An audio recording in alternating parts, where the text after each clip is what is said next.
So a man who's at this point been tortured for a substantial portion of the night, who's likely at this point bleeding to death, who would have been unbearably thirsty, is given something so foul. He tastes it and can't drink it. It's disgusting. And we hear this and think, man, what an awful thing, and how can we appreciate this? As an intentional battle strategy, it seems like he's just being victimized, which he is,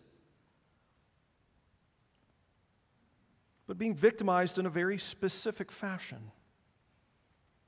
Psalm 69:21, written hundreds of years prior. And for my thirst, they gave me sour wine to drink. And this is the first kind of moment we have in the text, where we see Christ suffering horribly, fulfilling prophecy.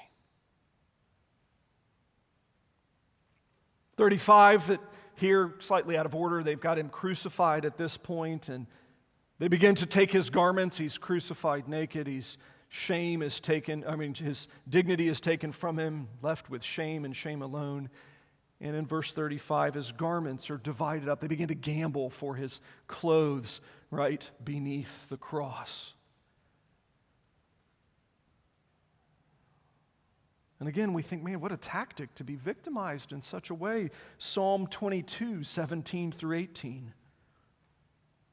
I can count all my bones, they stare and gloat over me. They divide my garments among them, and for my clothing they cast lots.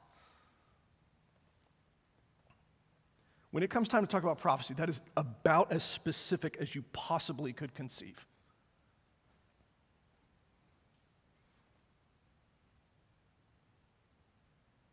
It's amazing. The crowd doesn't realize it. The Romans don't realize it. The Jews don't realize it. Jesus does. That even as he suffers, they're fulfilling the promises of God. Verse 37. You want to talk about misreading the room, right? Misunderstanding who you're up against. They put a sign up intended to mock him and instead actually proclaim the truth. This is Jesus, the King of the Jews. What a perfect description. Amen. That's exactly who he is.